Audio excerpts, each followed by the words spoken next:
Bonjour à tous, c'est Pauline l'école citadine, j'espère que vous allez bien. Aujourd'hui, comme je vous l'ai promis à plusieurs reprises, je fais mes chocolats pour le calendrier de l'Avent et je vais vous expliquer tous les détails sur comment tempérer du chocolat à la maison. Alors je vous explique tout de suite, j'utilise un truc, c'est un peu de la triche, mais je ne suis pas une chocolatière professionnelle donc j'ai le droit de tricher. Voilà, mais je vais vous expliquer comment faire du chocolat de manière, on va dire, quasi professionnelle. En tout cas, vous aurez des chocolats qui pourront vous rendre fiers. Voilà, allez, on y va. Je vous présente le matériel dont nous allons avoir besoin pour tempérer le chocolat. Tempérer le chocolat, c'est-à-dire le faire fondre selon une courbe de température précise pour qu'une fois qu'il soit moulé puis refroidi et démoulé, il soit bien dur et brillant. Donc comme un chocolat qu'on pourrait acheter chez un chocolatier. Alors on va commencer ici avec le plus important, le récipient dans lequel on va faire fondre le chocolat. Vous voyez, c'est un récipient, ça peut être n'importe quel récipient qui vous convient. Moi, c'est celui qui va avec, vous allez voir, la trempeuse à chocolat. Donc, c'est l'idéal. Le mien a un petit couvercle pour garder le chocolat au chaud quand on ne l'utilise pas. Évidemment, on prend aussi une cuillère pour pouvoir mélanger le chocolat. Ensuite, il nous faut une casserole pour pouvoir faire fondre le chocolat au bain-marie. Donc, il faut que votre récipient puisse aller dans votre casserole. Une fois qu'on aura fait fondre le chocolat au bain-marie, on va le refroidir. Donc, vous pouvez ne pas avoir ce récipient dans lequel on va mettre de l'eau froide pour le refroidir, mais ça va prendre beaucoup plus de temps. Du coup, moi, je le refroidis de manière un peu proactive grâce à de l'eau froide. Voilà, et une fois qu'il est refroidi, on va devoir le conserver à une certaine température. Donc, pour ça, j'ai cet appareil qui s'appelle une trempeuse à chocolat, qui est spécialement fait pour conserver le chocolat à bonne température. Donc je mets, vous voyez, le récipient va dedans, puisque c'est celui qui était avec la machine quand je l'ai acheté. Et on peut choisir la température à laquelle on va faire le chocolat. Je pourrais faire le tempérage complet sur cette machine, puisqu'elle va jusqu'à 60 degrés, et que le tempérage du chocolat noir, ça monte à 55 degrés. Mais c'est extrêmement long à faire, ça vous prend toute une journée parce que le temps que ça chauffe, que tout fonde, que ça refroidisse, que ça réchauffe, enfin bref, c'est beaucoup plus rapide de faire avec une casserole et refroidir là et ne garder cette machine que pour conserver la température d'utilisation du chocolat. Et bien sûr, ce qu'il nous faut, la chose essentielle dont vous ne pourrez pas vous passer, c'est un thermomètre ultra précis pour pouvoir mesurer votre température de chocolat, puisque pour tempérer un chocolat correctement, il faut eh bien, suivre une courbe de température précise, monter, descendre et légèrement remonter. Je vous expliquerai tout ça au moment où je le ferai. Bien, au niveau des ingrédients, maintenant, il nous faut évidemment du chocolat. Alors, attention, pas n'importe quel type de chocolat. Pour faire du chocolat, il faut du chocolat qu'on dit de couverture. C'est-à-dire, c'est un chocolat qui est spécialement fabriqué pour faire des moulages de chocolat. Donc, ici, je vais faire du chocolat au lait. Donc, je prends du 38% de chez Metro, donc, qui est un magasin pour les professionnels. Donc vous ne pouvez pas y accéder en tant que particulier, mais il existe du chocolat de couverture chez tous les vendeurs d'instruments de cuisine et de pâtisserie. Hein. Vous trouverez ça dans toutes les boutiques qui font cuisine-pâtisserie, vous trouverez du chocolat de couverture. Alors ce sera peut-être même meilleur que celui-là, parce que moi franchement c'est le premier prix en termes de qualité.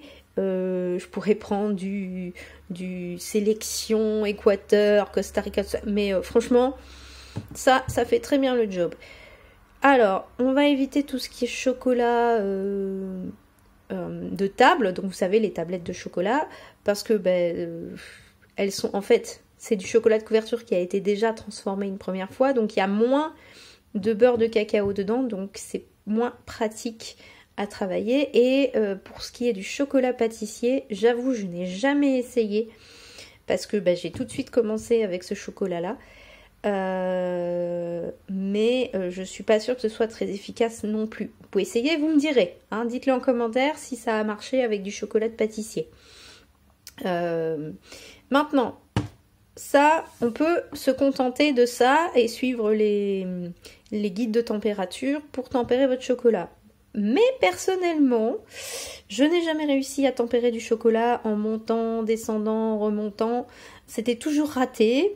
En mettant la moitié du chocolat dedans, c'était raté aussi. En rajoutant du beurre de cacao, c'était raté aussi. Mais j'ai trouvé, alors ça c'est une vieille boîte, hein, je l'ai depuis des années. Maintenant ça n'a plus cet aspect-là, c'est une boîte en plastique transparente maintenant. Mais c'est ce qu'on appelle du Micrio. Alors, du beurre de cacao Micrio, en fait c'est une poudre, c'est du beurre de cacao en poudre cryogénisée qui a exactement la bonne texture qu'il nous faut pour tempérer le chocolat. Et c'est beaucoup plus simple parce qu'en fait, au lieu de monter à 50 degrés, redescendre à 29, remonter à 30 ou 31, ce qui est très compliqué à faire quand on n'a pas l'habitude de le faire, et bien ça, on monte à 50 degrés, on redescend à 34 degrés, on met la poudre, on mélange, et on attend que ça descende à 30 degrés et on l'utilise. On n'a pas besoin de faire le zigzag des températures. C'est pour ça que je dis que je triche, parce que le tempérage avec ça, c'est tellement plus pratique. Franchement, le jour où j'ai découvert ça, je n'ai plus jamais raté mes chocolats. Voilà. Et ça, je sais qu'on... j'en trouve forcément à Métro, puisque c'est là que je l'avais acheté. On en trouve également dans tous les supermarchés de cuisine, les boutiques de cuisine. Alors, je vais citer en vrac Alice Délices, Zodio, du bruit dans la cuisine, qu'est-ce qu'il y a d'autre? Il y en a plein des boutiques qui vous vendent des trucs pour faire des chocolats. En plus, là, au moment où je filme, on est en novembre, mais en décembre, ce sera pareil. Vous aurez plein d'endroits où vous pourrez avoir des moules, du chocolat de couverture, du beurre de Micrio pour vous aider à tempérer plus facilement votre chocolat. Franchement, vous allez trouver assez facilement dans le commerce. Alors, pas dans les supermarchés, bien sûr, il faudra chercher un peu genre spécialisé, Cerdelier, tout ça. Mais vous allez assez facilement le trouver. C'est pas cette forme-là, parce que cette boîte-là, ils la font plus depuis des années, mais franchement, il y a 1 kilo. J'ai mis des années à utiliser. Là, je suis sur le fond, il va falloir que j'en rachète, mais franchement, ça se conserve très bien et ça s'utilise vraiment bien. Et franchement, depuis que j'utilise ça, franchement, parce que je me rends compte que je dis beaucoup franchement, mais c'est vrai, depuis que j'utilise ça, je n'ai plus jamais raté mes tempérages de chocolat. L'avantage de prendre un paquet de chocolat de couverture, c'est que dessus, en général, il y a les températures à laquelle vous devez faire fondre votre chocolat pour qu'il cristallise correctement. Donc ici, on est sur du chocolat au lait, donc on va monter à 45-50 degrés. On va descendre à 29 degrés, plus ou moins 1 degré, remonter à 30 degrés, plus ou moins 1 degré. C'est pas tout à fait ce qu'on va faire. Parce qu'en fait, grâce au Micrio, en fait, on va descendre ici jusqu'à 34 degrés. À 34 degrés, on va mettre le Micrio et on va pouvoir attendre que ça arrive à 30 degrés pour pouvoir l'utiliser. Donc on n'aura pas ça à faire, on va juste faire comme ça. Mais c'est uniquement parce qu'on utilise du cacao Micrio. En gros, je vous explique comment fond le chocolat. En gros, il va fondre, il va être bien liquide à cette température-là. Il va redescendre, il va commencer à cristalliser, c'est-à-dire à s'épaissir un petit peu. Ce qu'il faut faire pendant toute cette phase-là, c'est mélanger. Il faut absolument mélanger à ce moment-là parce qu'en fait, le chocolat, il cristallise par... je ne sais pas comment c'est, mais en gros, il va prendre la cristallisation du beurre de cacao et ça va se faire par mimétisme, en gros. Donc, plus on mélange, plus il va copier le beurre de cacao qui va cristalliser correctement. Donc, en fait, on va mélanger pour que tous les cristaux de beurre de cacao entrent en contact les uns avec les autres et se disent « Ah, on va faire la même chose ». C'est un petit peu le principe. En tout cas, c'est ce que j'ai compris comment ça marchait. Donc, ça descend. À 34 degrés, on va rajouter du beurre de cacao mi-cryo qui est cristallisé exactement comme il faut. Et là, on va bien mélanger pour que tous les cristaux de beurre de cacao qui sont fondus dans le chocolat soient au contact du beurre mi-cryo et se cristallisent comme le beurre mi-cryo qu'on aura mis. Et du coup, ça va vous donner un chocolat qui sera dur et brillant. Le principe de ça, en fait, c'est ça. C'est qu'ici, ils vont cristalliser correctement. Et donc, on pourrait tout simplement laisser continuer à descendre. Et vous auriez une énorme masse de chocolat fondu qui cristallise correctement. Mais, comme on veut faire des moulages, eh ben, on va devoir le réchauffer un tout petit peu parce qu'ici, il va être trop épais pour être moulé. Donc, on va le réchauffer un tout petit peu pour qu'il puisse être moulé dans des moules. Et après, on va laisser refroidir. Mais si on remonte plus que 30, eh ben, il faut refaire tout le principe parce qu'en fait, ce qui va se passer, c'est que au-delà de 30, le beurre de cacao va se décristalliser et du coup, vous aurez un chocolat qui sera mou et grisâtre. Tandis que si vous remontez que jusqu'à 30, hop, après, ce sera brillant. En gros, c'est ça le principe. Maintenant, je ne suis pas une professionnelle et il y a certainement d'autres personnes sur Internet qui l'expliquent beaucoup mieux que moi. Bien, alors, premier avertissement tout de suite, avant de commencer quoi que ce soit. Le chocolat déteste l'eau. Si vous mettez une goutte d'eau dans votre chocolat, c'est fini. Votre chocolat ne pourra plus être ni dur ni brillant. Il va finir grisâtre et il va coller. Donc, il faut absolument faire attention à ce que tout ce qui va toucher le chocolat soit bien sec. Vos mains, votre récipient et tous les ustensiles que vous allez utiliser, le thermomètre, tout ça doit être bien sec. Alors oui, on va faire un bain-marie, donc il va falloir faire très attention parce que dans un bain-marie, il y a de l'eau et on refroidit aussi avec de l'eau, donc il va falloir vraiment faire très attention avec l'eau pour que l'eau ne touche jamais le chocolat et ne touche aussi jamais les moules que vous allez utiliser parce que s'il y a une goutte d'eau dans votre moule, eh bien votre chocolat, c'est fini, il sera plus ni brillant ni dur et il va avoir un mal fou à se démouler. Donc, pour faire du chocolat, il faut savoir que il ne faut pas faire 100 g de chocolat, ça ne va pas être possible. Pour tempérer le chocolat correctement, plus la quantité de chocolat est importante, plus ce sera facile. Parce que surveiller la température de 100 g de chocolat, c'est pas beaucoup. Je vais vous montrer 100 g. Voilà, 100 g. Hop, c'est ça. C'est rien. C'est-à-dire que quand ce sera fondu, il y aura ça d'épaisseur de chocolat au fond. Hein. Donc, il faut vraiment faire une bonne quantité. Moi, personnellement, je fais toujours 600 g parce que c'est la bonne dose pour ce récipient et puis ça permet de faire beaucoup de chocolat. En plus, comme c'est long à faire, ça prend beaucoup de matériel, ça prend beaucoup d'espace à faire, autant en faire beaucoup d'un coup, comme ça vous ne le faites pas tous les jours. Parce que si vous faites une tablette de chocolat par-ci, une tablette de chocolat par-là, eh bien vous allez galérer à faire votre chocolat, alors que si vous faites 6 tablettes de chocolat d'un coup, vous aurez 6 tablettes, on va dire 6 semaines si vous en prenez une par semaine. Vous le faites toutes les 6 semaines, c'est beaucoup plus pratique. J'avoue que moi je fais toujours beaucoup de chocolat d'un coup parce que ça prend énormément de temps. Alors je crois que j'ai... Voilà, 630 grammes, vous voyez. Techniquement, je peux mettre jusqu'à 1 kg dedans, mais je ne sais pas comment ils font pour mélanger le chocolat, parce que oui, ça va fondre, donc ça va baisser, parce que là, il y a encore plein d'air dedans, hein.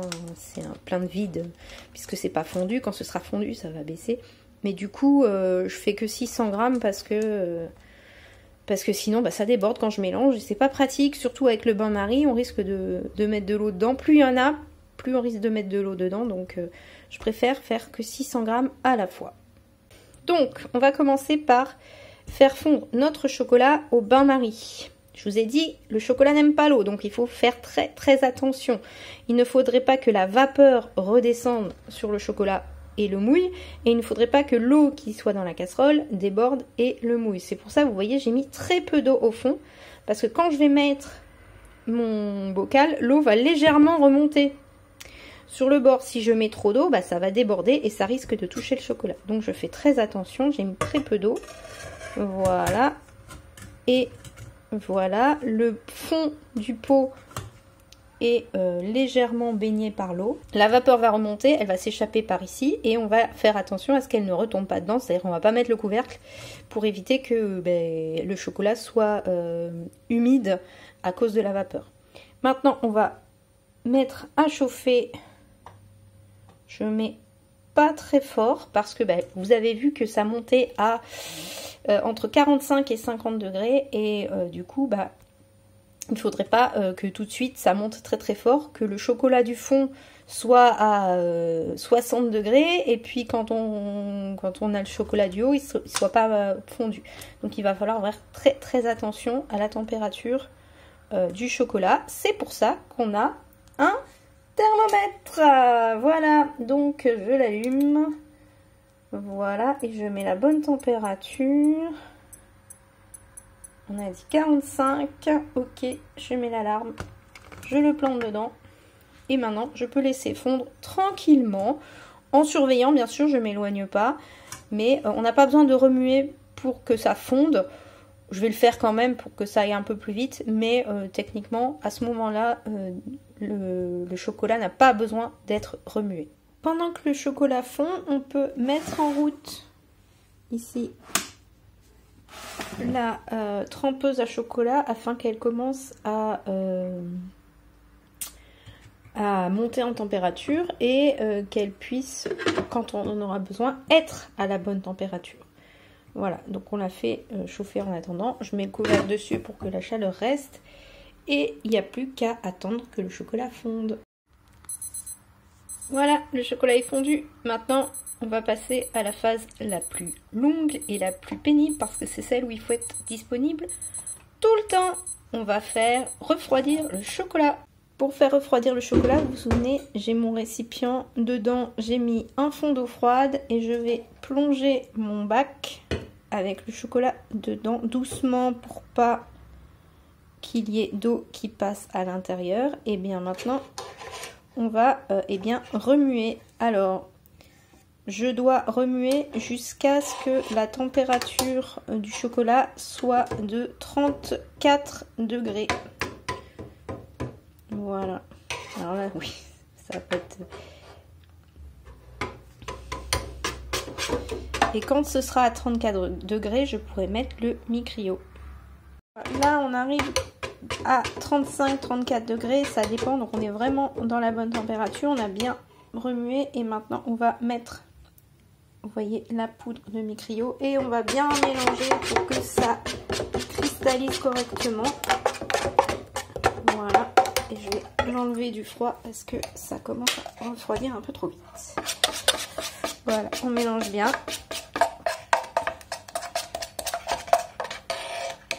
Je vais mettre ça sur le côté. Le temps que ça se mélange.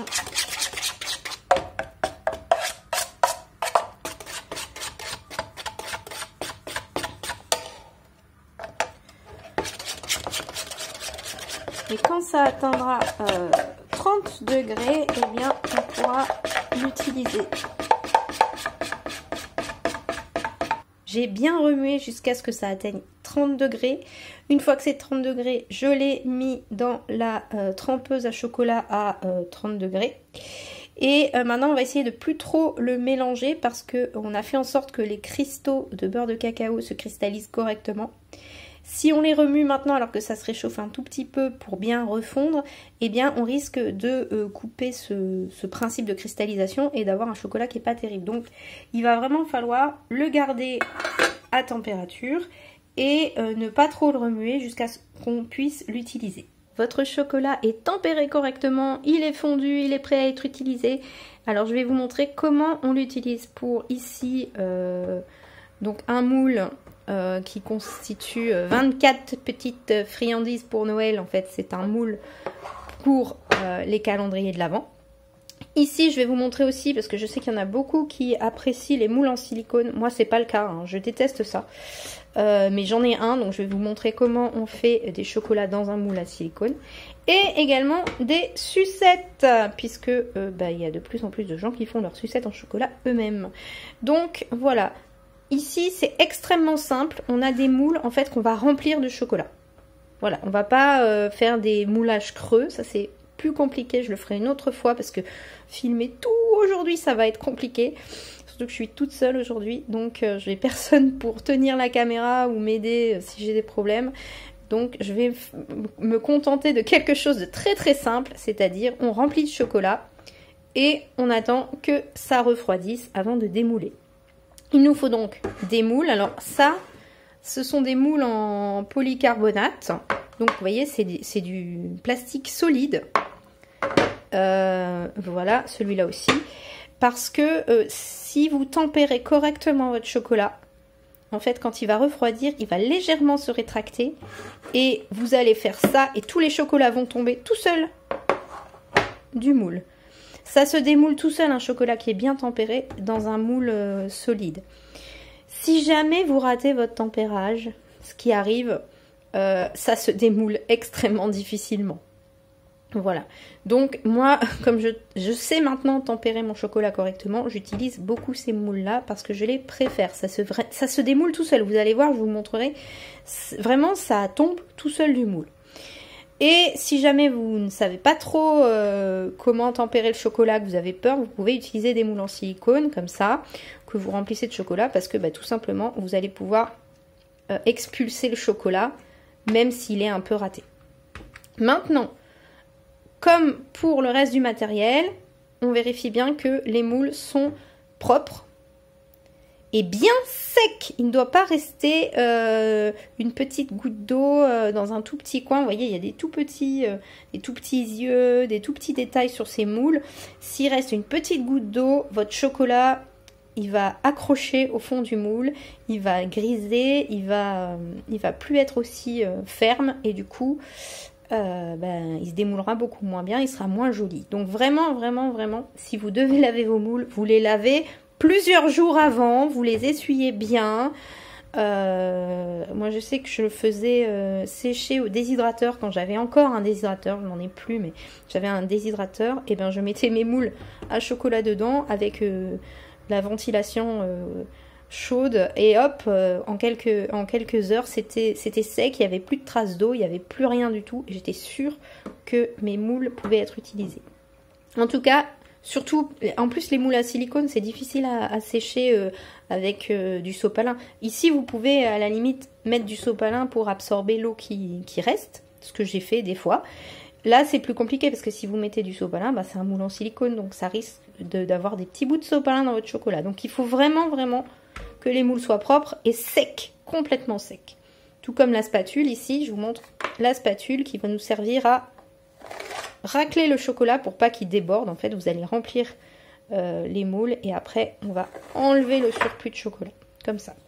Voilà. Et ici, bien sûr, on a besoin également de bâtons de sucette pour pouvoir faire les sucettes. Bien, je vais vous montrer maintenant comment on remplit les moules. Alors, c'est assez simple.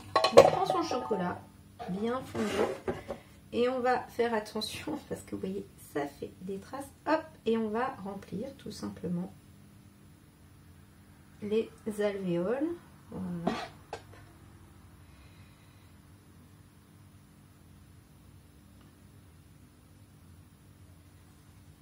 Voilà.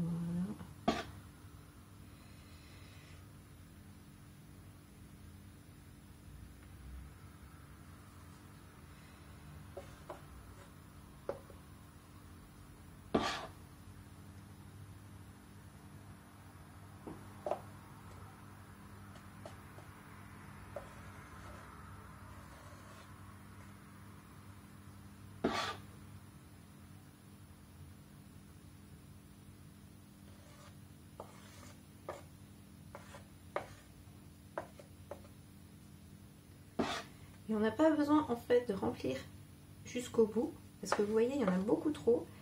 Et donc, ce qu'on va faire, on va utiliser notre, ici, raclette pour tout simplement racler le chocolat.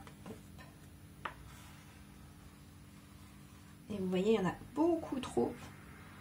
Ça va permettre de remplir les derniers trous. Et on va pouvoir, à la fin, hop, hop, voilà, remettre avec le reste du chocolat fondu. Maintenant, on va tasser pour enlever toutes les bulles d'air. Ah, il n'y a plus d'électricité. Bon, bah désolé, ça va être un petit peu dans le noir pour la fin de la vidéo, mais je vais devoir finir parce que s'il n'y a plus d'électricité, ça veut dire que ça ne chauffe plus. Donc il faut que je me dépêche de finir mon chocolat, sinon je vais devoir tout refaire depuis le début. Ici, il y en a encore un petit peu. Hop. Voilà.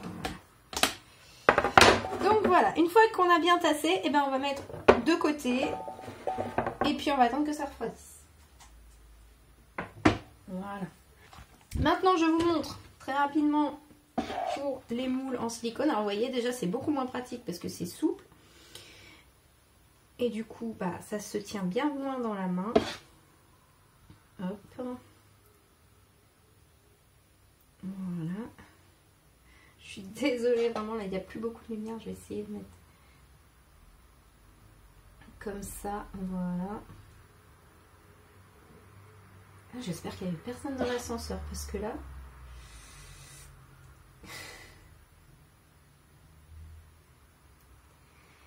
Donc c'est beaucoup moins pratique, vous voyez, parce que bon, déjà les moules sont... Et le moule est plus profond, hein, mais ça se plie, c'est pas pratique. Voilà, hop, on va essayer de faire un peu pareil. Pas gâcher trop de chocolat, hop. Voilà, hop. Hop, et hop. Voilà.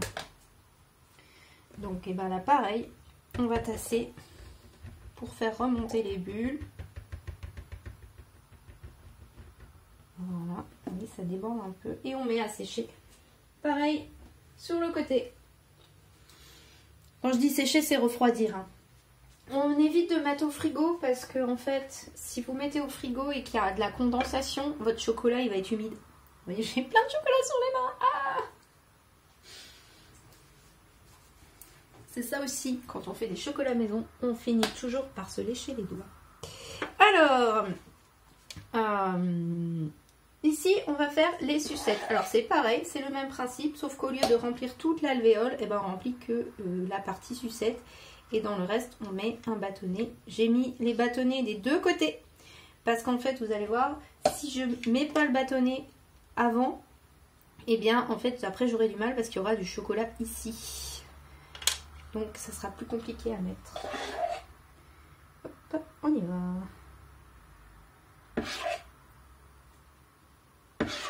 Oh, j'ai mis un peu trop. Voilà. Je tapote et voilà. Notre première partie est faite. On tapote et on va faire la deuxième partie. Un petit peu quand même. Hop.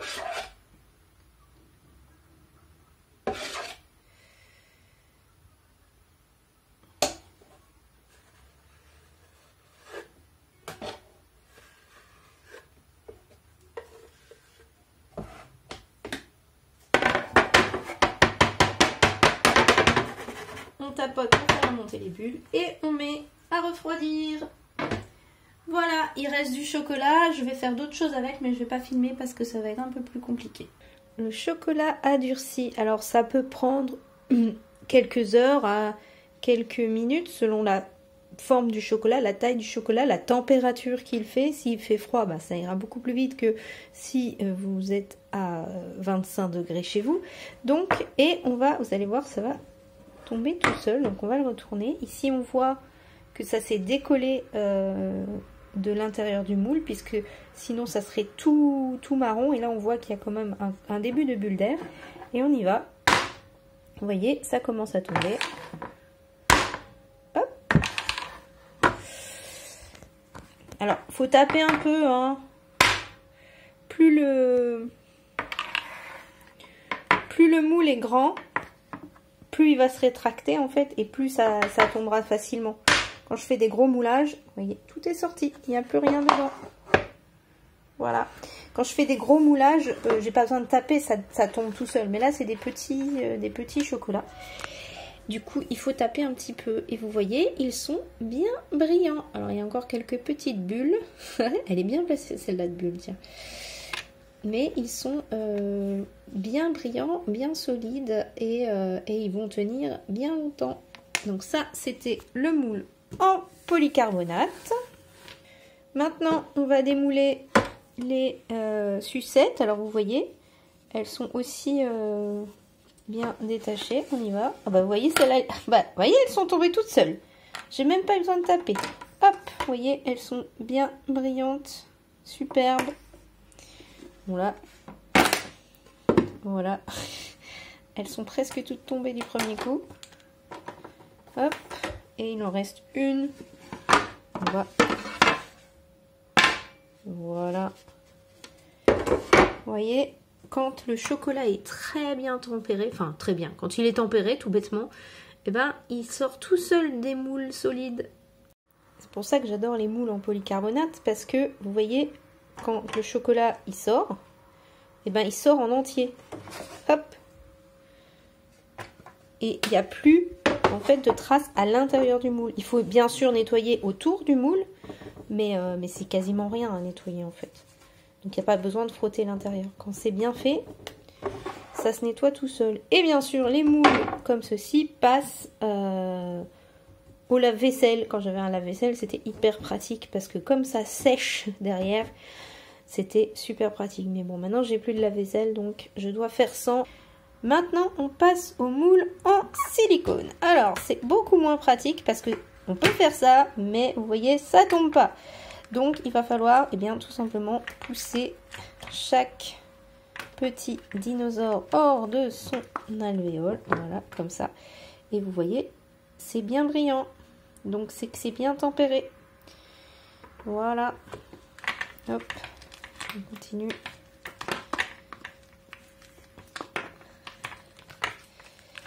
Ah. C'est pas pratique avec une seule main, je vous avouerai.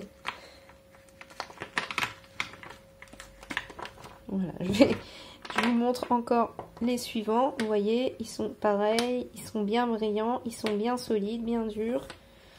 Voilà, je vais le faire le reste sans la caméra, ça sera beaucoup plus facile. Je reviens vers vous une fois après avoir tout démoulé. Donc voilà, les petits dinosaures, ils sont bien brillants. Autre désavantage du moule en silicone, vous voyez, alors il se nettoie très facilement. Vous faites ça et le chocolat, il tombe tout seul. Voilà. Sauf que, ben, en fait, vous avez vu ici, avec la raclette, j'ai réussi à éviter d'avoir trop de chocolat qui reste. Et j'ai pu réutiliser le chocolat pour faire autre chose.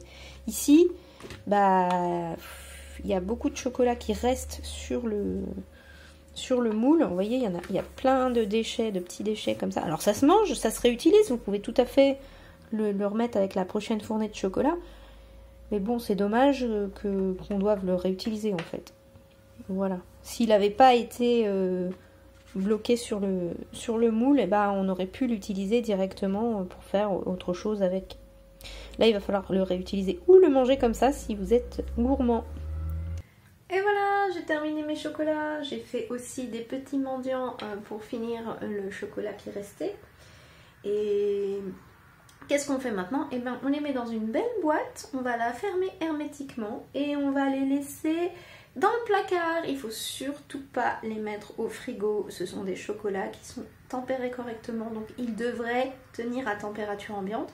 Sauf évidemment si chez vous il fait 25 degrés. Dans ce cas-là, il faut les mettre dans un endroit un peu plus frais, mais comme n'importe quelle tablette de chocolat.